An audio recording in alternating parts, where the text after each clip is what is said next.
My parents once left me at a train station as a joke. They laughed, saying, "Let's see if she can find her way back." I never returned. 20 years later, they tracked me down. This morning, I woke up to 29 missed calls. Can you imagine being just 12 years old, watching your own parents drive away, laughing as they abandoned you in a massive, unfamiliar city, 3 hours from home? I thought I'd finally buried that nightmare deep in my past, building a beautiful life far from the people who discarded me. But then, this morning, a phone call ripped open every single wound I thought had healed. My name is Megan, and I'm 32 now, a graphic designer here in Chicago.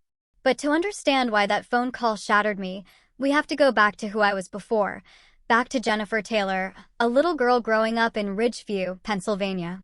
On the surface, my family was the picture of American success. Frank and Karen Taylor, thriving small business owners with 2 kids, my older brother Ethan and me. But behind closed doors, our home was an unpredictable minefield.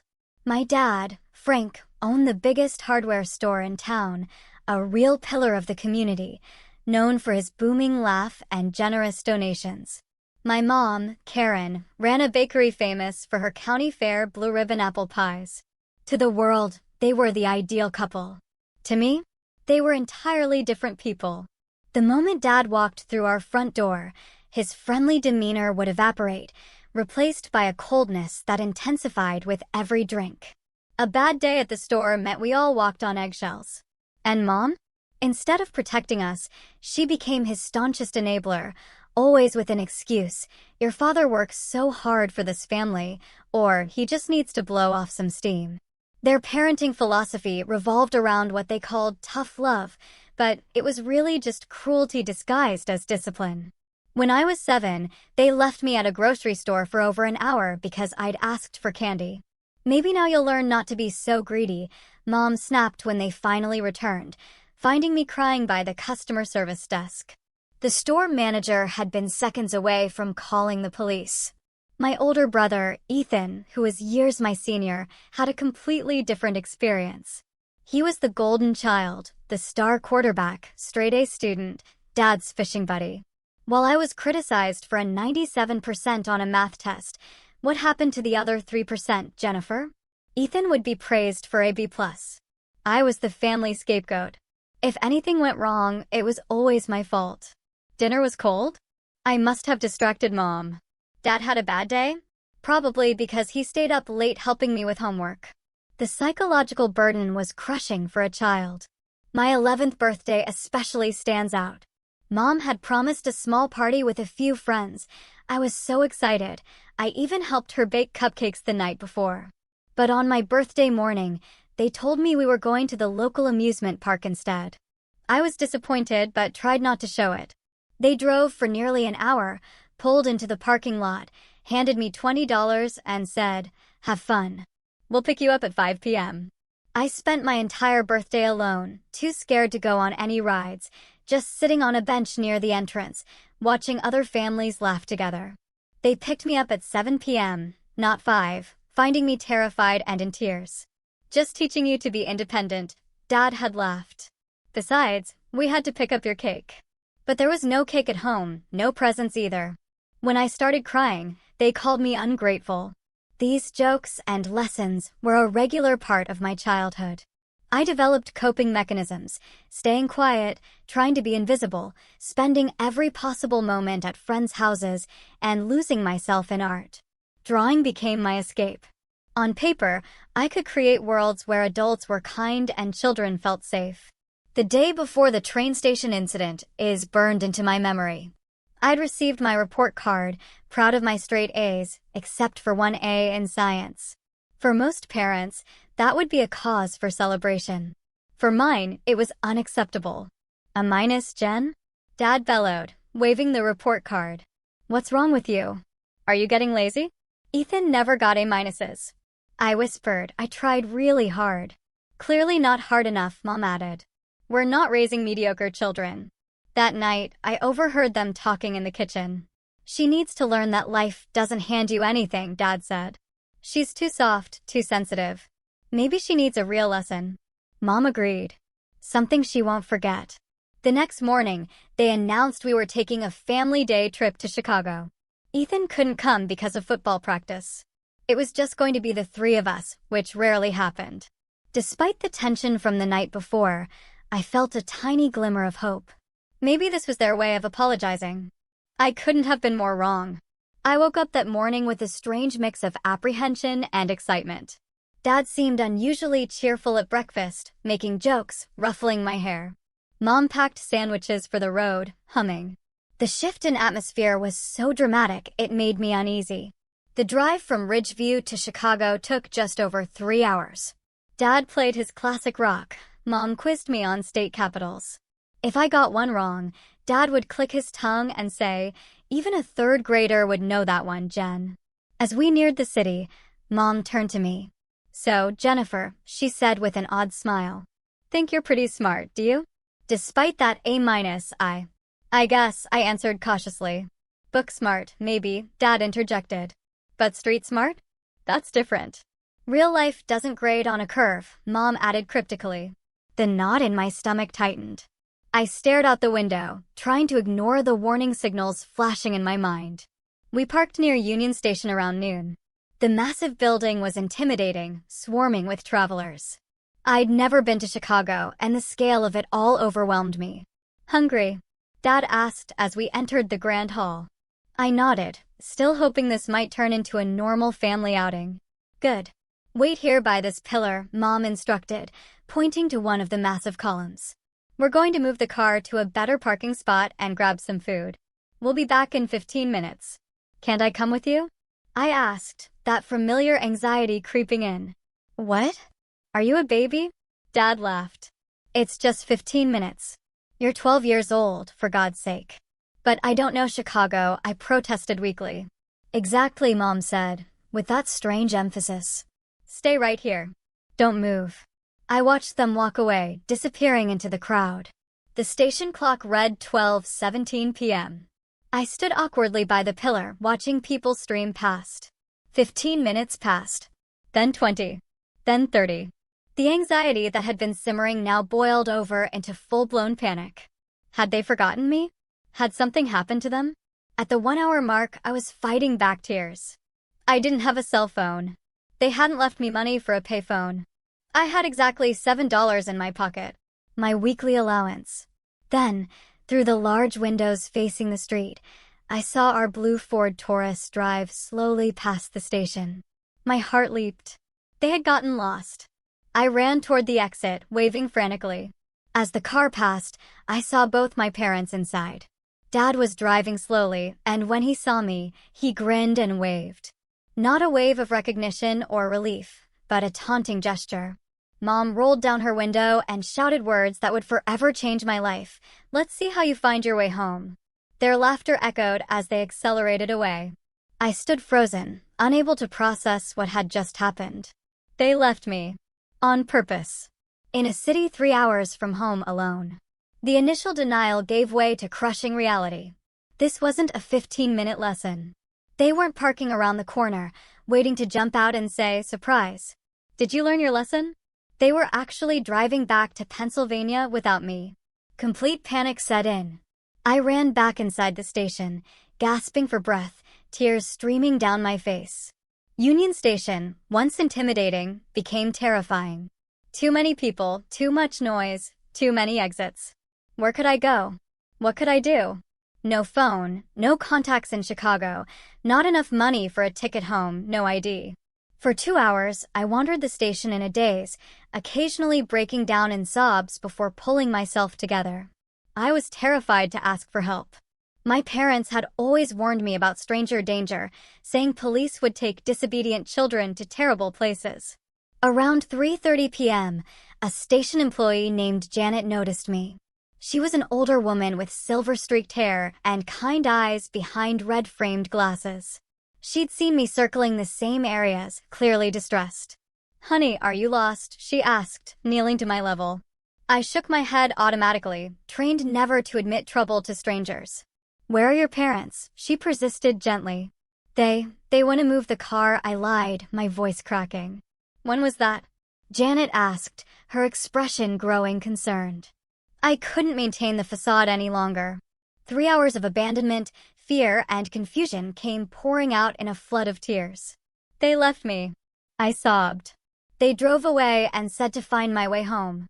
But home is in Pennsylvania. Janet's face shifted from concern to alarm. She led me to a quieter area, got me a bottle of water, and asked me to explain everything. Through hiccuping sobs, I told her about my parents, the A-, and watching them drive away laughing. "What's your name, sweetheart?" she asked. "Jennifer Taylor," I whispered. "And how old are you, Jennifer?" she probed. Her face hardened momentarily before softening again. "I'm going to help you, Jennifer. What you're describing is not okay." "Not at all." Janet informed her supervisor, who called station security. A kind security officer named Marcus took over, asking me more questions about my parents, our address, our phone number. I could see the adults exchanging grim glances over my head. "We need to call the police," Marcus finally said. "What your parents did is abandonment. It's against the law."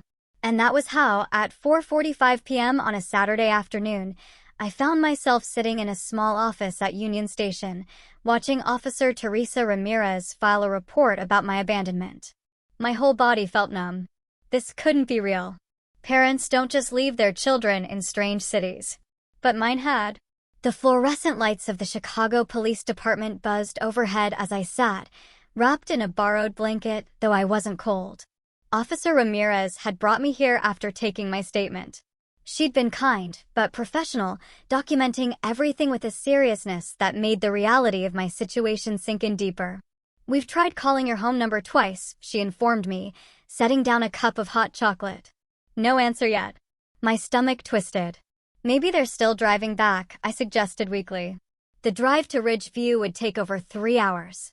A small, desperate part of me still hoped this was just an extreme lesson, that they'd turn around halfway home once they felt I'd been scared enough. "Maybe," Officer Ramirez replied, but her tone suggested she thought otherwise. "Jennifer," a new voice called. A woman in her 40s with curly brown hair approached, carrying a file folder. "I'm Laura Donovan from the Department of Children and Family Services. I'd like to talk with you for a bit if that's okay." The next hour passed in a blur of gentle questions. Had my parents done anything like this before? Yes, but never this extreme. Did they ever hit me? No, not physically. Did I feel safe at home? I hesitated too long before answering, which was answer enough. "What's going to happen to me tonight?" I finally asked, my voice small. Laura explained that since they couldn't reach my parents, I would be placed in emergency foster care until the situation could be sorted out. The words foster care sent a chill through me. I'd heard stories. None of them good. "We have a wonderful emergency placement family," Laura assured me, seeming to read my thoughts. "The Williams family has worked with us for years. They have a daughter about your age." By 9 p.m., I was sitting at the Williams dining table, picking at a plate of spaghetti I couldn't eat. Diane and Robert Williams tried their best to make me comfortable, but nothing felt real. Their daughter, Alicia, showed me to the guest room, awkwardly offering to lend me pajamas and a toothbrush. "Your parents will probably come get you tomorrow," she said, trying to be helpful. I nodded, not believing it. I didn't sleep that night. I lay awake, staring at the unfamiliar ceiling, replaying the image of my parents driving away, laughing. What kind of parents did that? What had I done to deserve it? The next morning, after a breakfast I barely touched, Laura Donovan returned. Her expression told me everything I needed to know before she spoke. "We reached your parents late last night," she said carefully. "Are they coming to get me?" I asked, already knowing the answer. "Not yet," Laura replied. "They said they were teaching you a lesson about independence and problem-solving by leaving you in a different state." Hot tears sprang to my eyes. "They claimed they planned to call the station after a few hours to check on you, but things escalated when authorities became involved." Translation: they hadn't planned to call anyone. They'd expected me to panic, maybe cry, and then what? Magically find my way home with no money, no phone, and no ID. "Your brother, Ethan, confirmed you were expected home yesterday evening," Laura continued. "He was surprised when his parents returned without you." A fresh wave of betrayal washed over me. So Ethan hadn't been in on it. Small comfort. What happens now? I asked. We've arranged a meeting at our office tomorrow. Your parents will be there. A judge has been notified about the case, and there will be a hearing later this week to determine next steps. The next 36 hours passed in a strange limbo. The Williams family was kind, but I felt like a ghost moving through their home. Diane tried engaging me in conversation. Robert offered to play board games. Alicia invited me to watch TV. I went through the motions, numb. The meeting at the DCFS office was set for 2 p.m. Monday. I changed back into my original clothes, now wrinkled from being hastily washed and dried. Laura drove me to a government building downtown, explaining what would happen. You don't have to speak to your parents if you don't want to, she assured me. I'll be with you the whole time. We entered a conference room with a long table. Already seated were 2 other adults Laura introduced as her supervisor and a family court liaison. 5 minutes later, the door opened again. My parents walked in, looking nothing like the confident, laughing people who had driven away from Union Station. Dad's face was haggard. Mom's eyes were red-rimmed. Behind them came a man in a suit who introduced himself as their attorney. Jennifer, Mom said, stepping toward me. I flinched back involuntarily. Please take your seats, Laura's supervisor instructed firmly. What followed was the most surreal conversation of my young life. My parents, guided by their attorney, presented their version of events. They had been concerned about my lack of self-reliance and problem-solving skills. The train station exercise had been planned as a controlled life lesson. They had circled back after 20 minutes to check on me from a distance, but couldn't find me. They assumed I had figured out how to call home or get help, demonstrating exactly the resourcefulness they wanted to encourage. They had driven home expecting to find a message from me, perhaps from a police station or a helpful stranger's phone, showing I had risen to the challenge. We were teaching her independence. Dad insisted. Kids today are too coddled. By abandoning your 12-year-old daughter in a city 3 hours from home with no money, no phone, and no ID? Laura's supervisor asked, incredulously. She's exaggerating how little money she had, Mom said dismissively. And there are phones everywhere. She could have called collect. I sat in stunned silence. They weren't sorry. They truly believed they had done nothing wrong. The meeting continued with discussions of child welfare laws, potential charges, and next steps. Through it all, my parents maintained their position. This was a parenting choice, perhaps extreme, but with good intentions.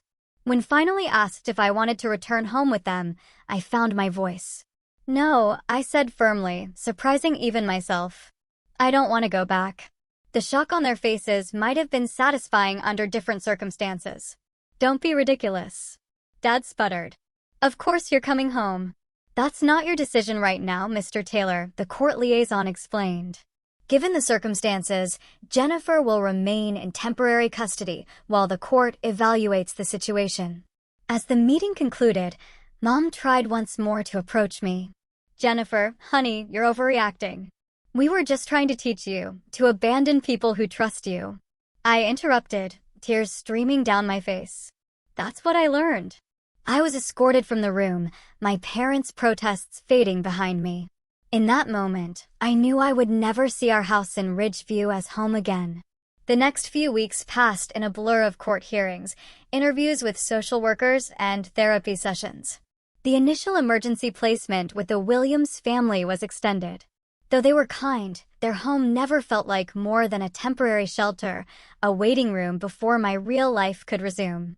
1 month after the train station incident, I met Thomas and Sarah Miller. They arrived at the DCFS office on a Tuesday afternoon, both in their early 40s, with warm smiles that reached their eyes. Thomas taught high school art, and Sarah was a pediatric nurse. They had no biological children, but had been foster parents for over a decade. We believe every child deserves safety, respect, and room to grow, Sarah explained during our first meeting, supervised by Grace Chin, my newly assigned social worker. No pressure to talk about anything until you're ready, Thomas added. We just want you to know our home is open to you for as long as you need.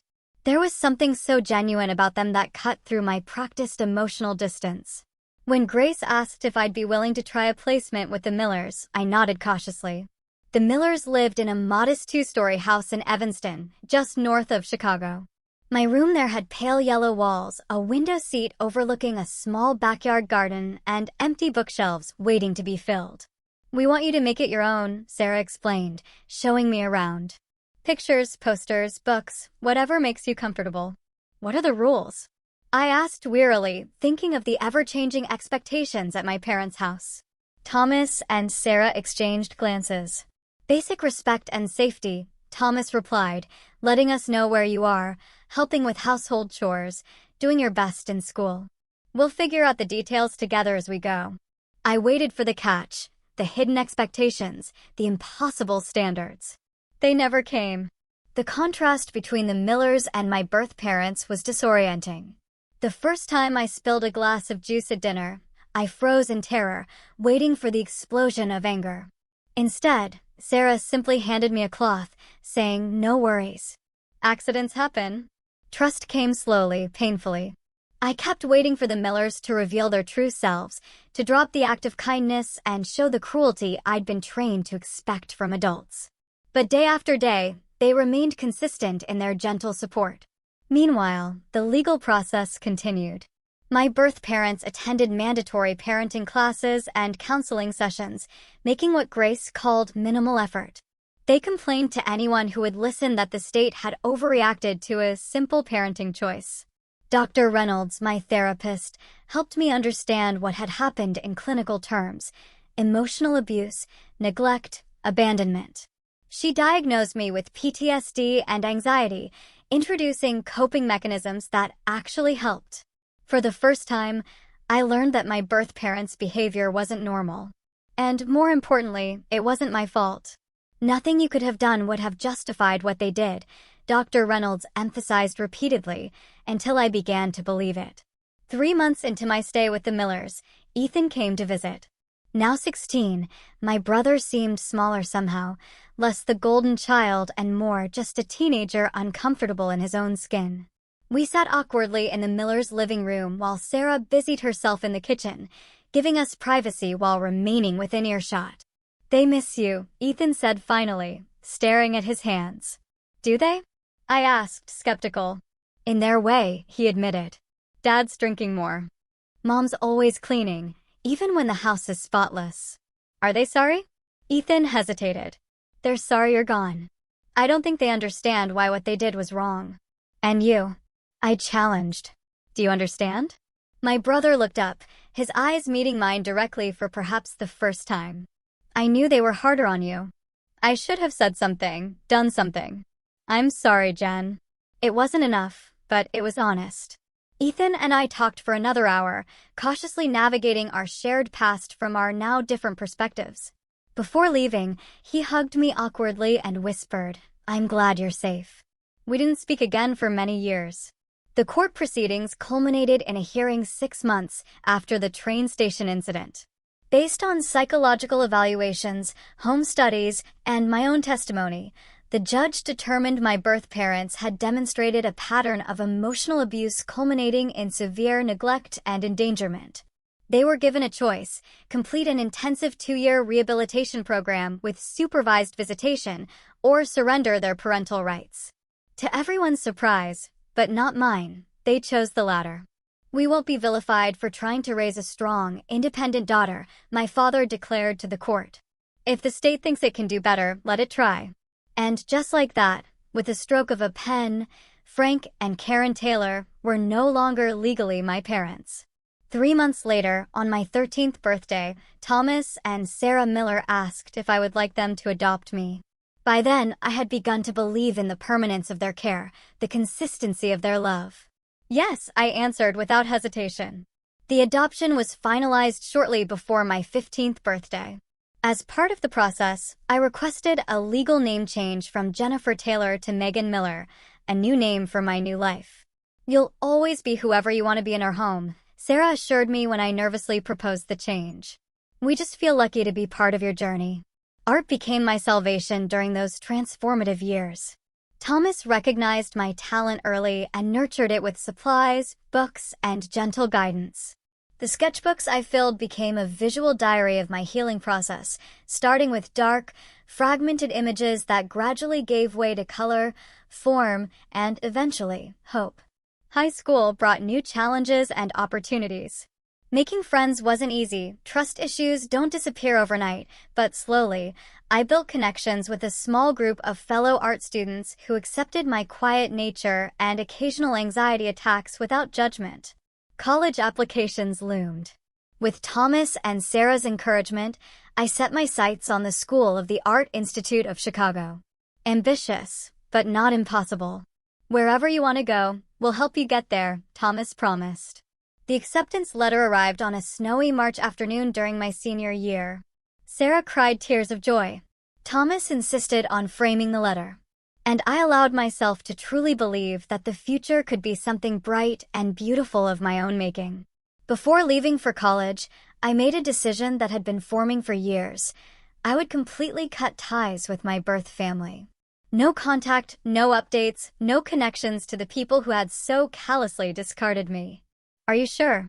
Sarah asked gently. You might feel differently someday. I'm sure, I replied. The Taylors are my past. You're my family now.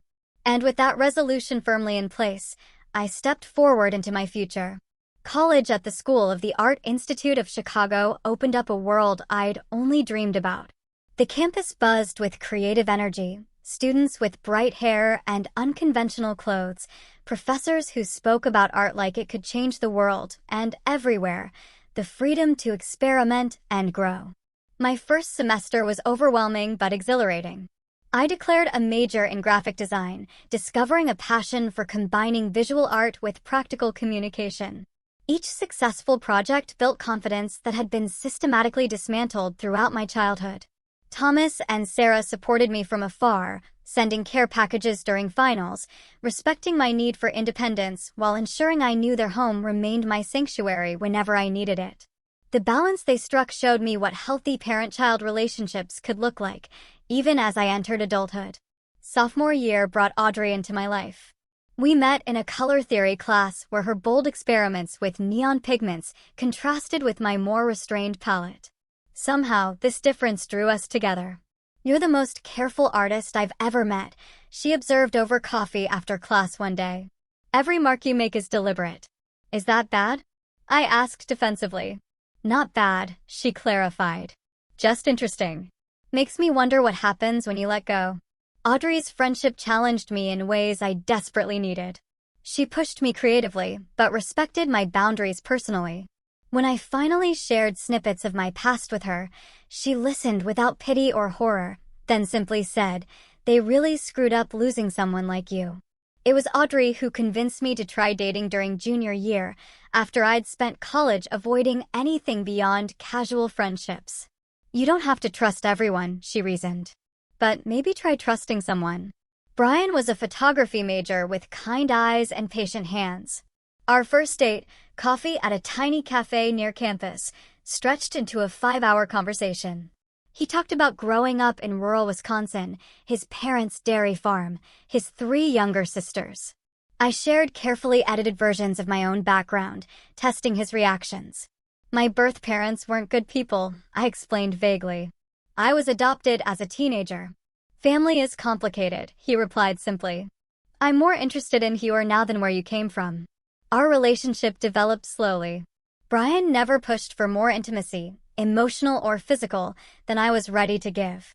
The first time he reached for my hand and I flinched away, he simply nodded and continued our conversation as if nothing had happened. The next time, I was ready. Dr. Reynolds had prepared me for the challenges of adult relationships after childhood trauma. Trust issues don't just affect romantic partnerships, she'd explained. They color every human connection. The key is awareness. Recognizing when your reactions stem from past wounds rather than present realities. This awareness helped when Brian and I hit our first serious conflict 8 months into dating. A miscommunication about plans led to me waiting alone at a restaurant for over an hour. By the time he arrived, profusely apologetic about his dead phone battery, I was locked in a bathroom stall, hyperventilating. You left me, I accused later, the words carrying the weight of abandonment far beyond a delayed dinner. Brian listened as I explained, really explained, what had happened at the train station all those years ago. When I finished, he didn't offer empty platitudes or awkward sympathy. "I can't promise I'll never disappoint you," he said finally. "But I can promise I'll never deliberately hurt you, and I'll always, always come back." It wasn't enough to heal all wounds, but it was honest. Our relationship continued, stronger for the vulnerability we'd shared. Graduation approached with a mixture of excitement and anxiety. The protective bubble of academia was ending. The real world awaited. Thanks to a professor's recommendation, I secured an interview at Element Design, a mid-sized firm specializing in branding for nonprofits and sustainable businesses. "We like your portfolio," the creative director told me after reviewing my work. "But more importantly, we like your approach. There's thoughtfulness in your designs that can't be taught." I started at Element 2 weeks after graduation, renting a tiny studio apartment 20 minutes from the office. The space was all mine, the first time I'd lived completely alone. I painted the walls soft blue, hung my own artwork alongside prints from artists I admired, and bought plants that required daily care, a small exercise in nurturing life. Work challenged me in unexpected ways. The technical aspects came naturally, but collaborating with clients, presenting concepts, and defending creative choices pushed me far outside my comfort zone. My supervisor, Nadia, seemed to intuitively understand when to push and when to support. "Your work speaks for itself," she advised after I stumbled through an early presentation. "Trust that, and the confidence will follow." She was right. Each small success built upon the last, and within 2 years, I was leading projects for major clients. The scared girl from the train station seemed increasingly distant, though therapy continued to help me integrate these different versions of myself. At 27, Brian proposed during a weekend visit to Sarah and Thomas's home. He'd asked their blessing first, not out of old-fashioned protocol, but recognizing their centrality in my life. We married in a small ceremony the following spring, with Audrey as my maid of honor and Thomas walking me down the aisle. "You've built something beautiful," Sarah whispered during our mother-daughter dance, a tradition we'd both insisted on maintaining despite our non-traditional relationship. "We built it together," I corrected, embracing the woman who had shown me what motherhood should be. Around this time, my birth parents made their first attempt to contact me. A Facebook message from Karen appeared one ordinary Tuesday. "Jennifer, we've been thinking about you. Would love to reconnect. Dad and I are still in Ridgeview." I stared at the message for hours before showing it to Brian, then Dr. Reynolds. With their support, I made the decision to maintain the boundaries I'd established years before. I blocked the account without responding, then did the same when similar messages appeared on Instagram and LinkedIn in the following months. The intrusions disturbed me, but I refused to let them derail the life I'd worked so hard to build. Instead, I channeled the complicated emotions into a new venture. In 2008, I left Element Design to start my own studio, focusing on branding for organizations supporting children and families in crisis. Miller Creative became my professional identity, a name that represented not just my work, but the family who had saved me. From a spare bedroom in our apartment, the business grew steadily through referrals and a growing portfolio of successful projects. Brian supported my entrepreneurial leap completely, his own career as a commercial photographer providing stability during the uncertain early months. We discussed children, but agreed to revisit the question after the business was established. The thought of parenthood still triggered complex emotions, fears of inadvertently reproducing patterns despite my best intentions.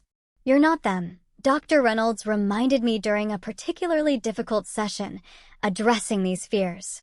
"The very fact that you're concerned about this shows how different you are."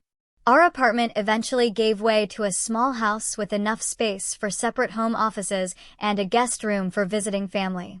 The day we moved in, Brian surprised me with a rescue dog, a gentle, one-eyed mutt named Scout, who had his own history of abandonment. "Thought you two might understand each other," Brian explained as Scout cautiously explored his new home. He was right. Scout and I bonded immediately, his unquestioning affection helping heal parts of me that still harbored doubt. My morning routine expanded to include walks through the neighborhood park, watching Scouts' joy at simply being alive and safe. With each passing year, the life I'd built felt increasingly solid. My business thrived, my marriage deepened, and my relationship with Thomas and Sarah evolved into the adult parent-child dynamic I'd never expected to experience. My chosen family expanded to include Brian's parents and sisters, who welcomed me without reservation or judgment. I had created a stable, healthy existence despite, or perhaps because of, the trauma that had shaped me. The memories remained, but their power diminished with each conscious choice to live differently than I had been raised. Until this morning, when my phone lit up with 29 missed calls and the carefully constructed walls between past and present began to crumble. I stared at my phone in disbelief. 29 missed calls from an unknown number with a Pennsylvania area code.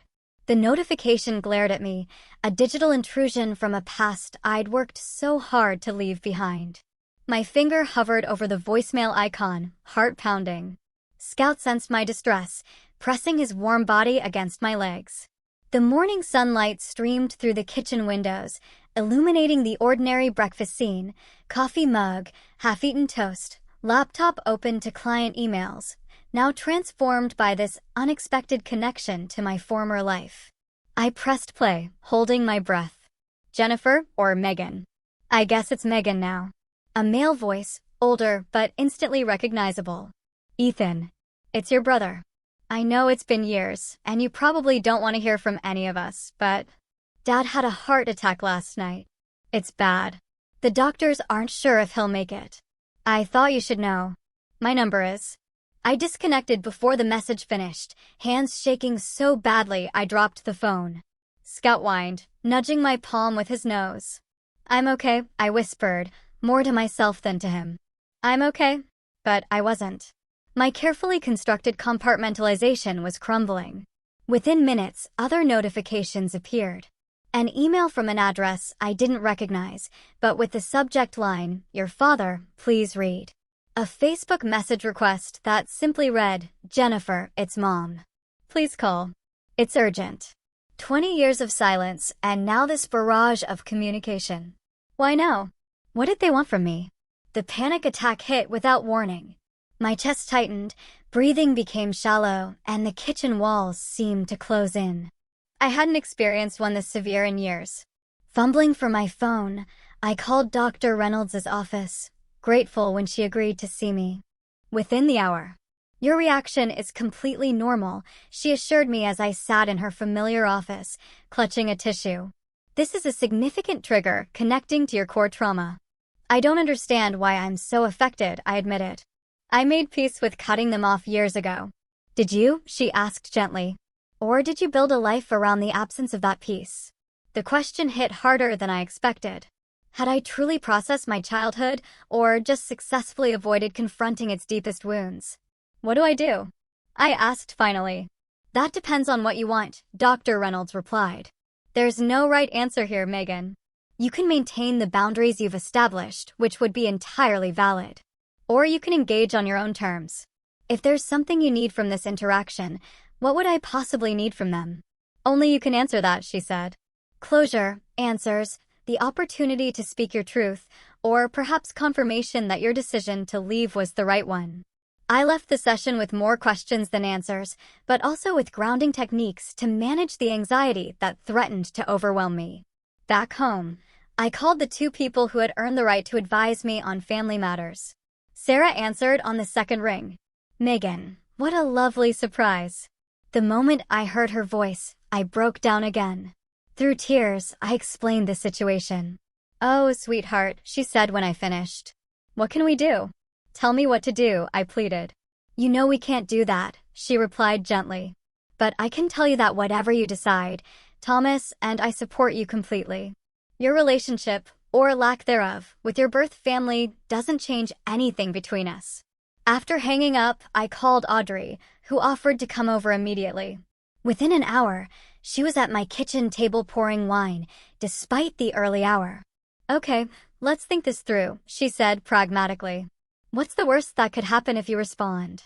They could try to pull me back into their dysfunction, make me feel responsible for them, dismiss everything they did, re-traumatize me, and what's the worst that could happen if you don't respond?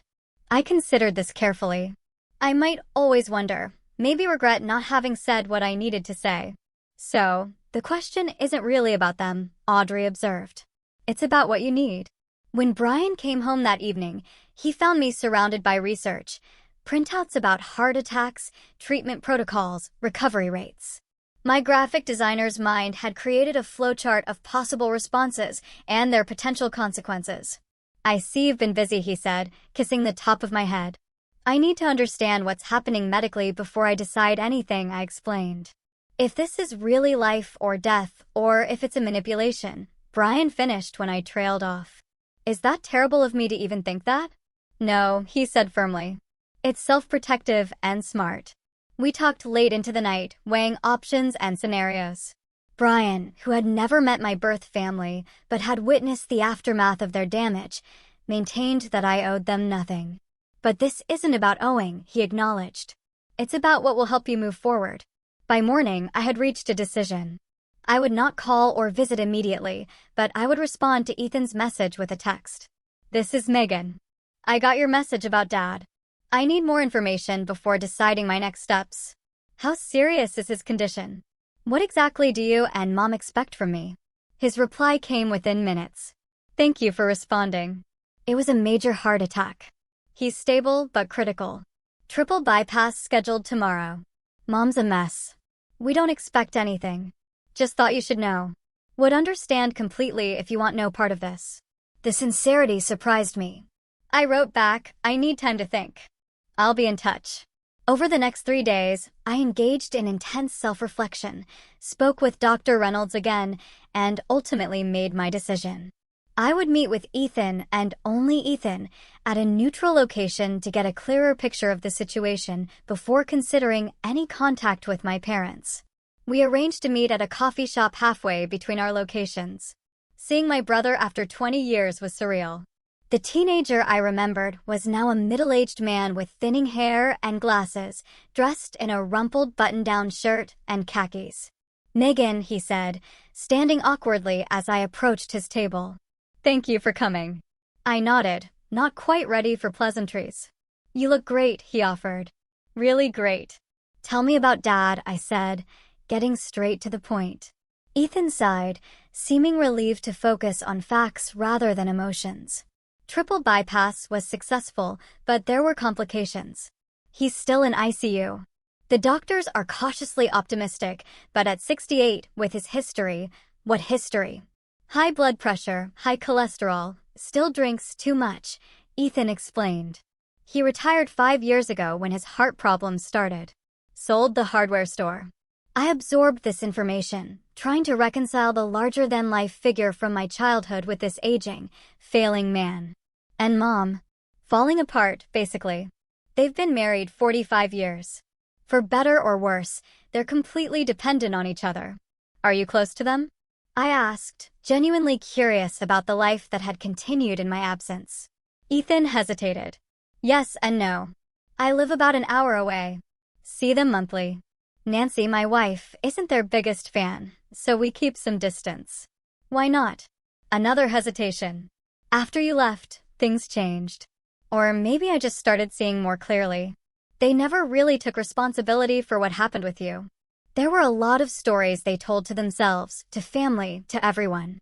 But over time, especially after having my own kids, I couldn't keep pretending. What did they tell people about me? I asked, both dreading and needing to know. At first, that you were staying with friends in Chicago for school opportunities. Later, that you'd become rebellious and cut contact despite their best efforts. Most people believed them. They were good at presenting themselves as victims. The familiar anger rose in my chest. And you let them? Yes, he admitted quietly. For years, I did. I was 18, heading to college. It was easier to accept their version than confront what really happened. I'm not proud of that. His honesty disarmed me slightly. Why are you reaching out now, after all this time? Just because Dad is sick. Partly, Ethan acknowledged. But also because my daughter, Emma, is 12 now. The age you were when it happened. Watching her grow up has made everything so much clearer. The thought of anyone doing to her what they did to you. He shook his head, unable to finish. We talked for nearly 2 hours. Ethan filled in the 20-year gap, telling me about his life as an accountant, his wife Nancy, their 2 children. He answered my questions about our parents with painful honesty, neither defending their actions nor exaggerating their faults. Have they ever expressed genuine remorse? I asked finally, not regret that I left, but actual understanding of what they did wrong. In moments, Ethan replied, Dad has said things when drinking that he went too far, that he wishes things had been different. Mom still struggles more with taking responsibility, but they've both asked about you over the years. They keep a photo of you, your high school photo from before, on their mantle. The image disturbed me, my younger self, preserved in their home like a memorial, while the person I'd become remained unknown to them. Would you consider visiting Dad in the hospital? Ethan asked eventually. You wouldn't have to talk to him if he's awake, and I can make sure Mom isn't there if you prefer. I considered the request carefully. I need to think about it. Of course, he nodded. And Megan, whatever you decide is okay. You don't owe any of us anything. As we parted, Ethan hesitantly offered his hand. I took it briefly, this physical connection to my past, both strange and significant. That night, I discussed everything with Brian, who supported my inclination to see my father while maintaining strict boundaries. Just remember, he cautioned, you're not that powerless 12-year-old anymore. You're visiting on your terms. You can leave anytime. The next morning, I called Dr. Reynolds and asked if she would accompany me to the hospital, not as my therapist specifically, but as a support person who understood the complexity of the situation. She agreed immediately. This is an opportunity to engage with your past from a position of strength, she observed. But only if that's what you truly want. I thought about the scared girl at Union Station, the years of healing, the life I'd built, and the parents who had chosen to abandon me. Then I thought about the man in the hospital bed facing his own mortality. Yes, I said finally. I think I need to do this. Not for them, but for me. The hospital corridor seemed endless as Dr. Reynolds and I walked toward the cardiac ICU. Each step required conscious effort, my body seemingly trying to protect me by refusing to move forward.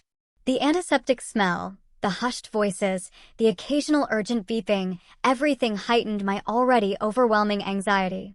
We can take a break, Dr. Reynolds offered, noticing my shallow breathing. I shook my head. If I stop, I might not start again.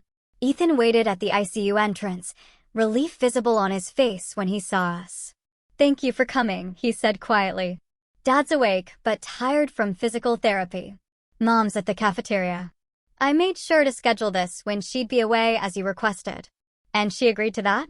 I asked skeptically. Not exactly, Ethan admitted. I told her I needed time alone with Dad to discuss insurance matters. His discomfort with the deception was obvious. I introduced Dr. Reynolds simply as a friend, and Ethan didn't question her presence. As we approached my father's room, he touched my arm lightly. Just so you're prepared, he looks different. Older, obviously, and the surgery, I nodded, bracing myself. Nothing could have fully prepared me for the sight of Frank Taylor. Once so imposing in my childhood memories, now diminished in a hospital bed surrounded by monitoring equipment. Tubes and wires connected to his pale body, a nasal cannula delivering oxygen. His chest covered by a hospital gown, but clearly bandaged beneath. His eyes were closed when we entered, but they fluttered open at the sound of footsteps. For a moment, there was no recognition in his gaze as he looked at me. Then his eyes widened, lips parting in shock. Jennifer, he whispered, voice raspy. It's Megan now, I corrected automatically. Megan, he repeated, as if testing the unfamiliar name. You came? I remained near the doorway, unable to approach closer. Yes. The silence stretched between us. 20 years of absence compressed into the small space of his hospital room. What does one say to a parent who abandoned you? To a daughter who never came back? You look like your mother, he finally said. I look like Sarah Miller, I replied firmly. My adoptive mother. His face tightened briefly, then relaxed into resignation. Of course. I deserve that. Dr. Reynolds stood slightly behind me, her presence grounding. Ethan hovered awkwardly near his father's bed, clearly uncertain of his role in this reunion. "Why did you want to see me?" I asked directly, needing to establish control of the conversation. Frank seemed taken aback by the question. "You're my daughter." "I was your daughter," I corrected, "until you decided a 12-year-old needed to find her own way home from Chicago." He flinched visibly. "We made a mistake. A terrible mistake. A mistake is forgetting to pick someone up. A mistake is being late. What you and Mom did was deliberate cruelty disguised as parenting." My voice remained steady, surprising me with its strength. Years of therapy had prepared me for this moment, though I'd never expected it to come. "You're right," Frank said quietly. "There's no excuse. I've had a lot of time to think, especially since." He gestured weakly at the medical equipment surrounding him. "When you're facing the end, you see things differently." "Are you dying?" I asked bluntly. "Not immediately, they tell me. But this was a warning shot." He attempted a weak smile that didn't reach his eyes. "Makes a man reflect on his regrets." "And I'm a regret?" "What we did to you is my biggest regret," he clarified. "Not you. Never you." It was the closest thing to an apology I'd heard from either parent, but it felt insufficient against the magnitude of their actions and the years of trauma that followed. The conversation was interrupted by a commotion at the door.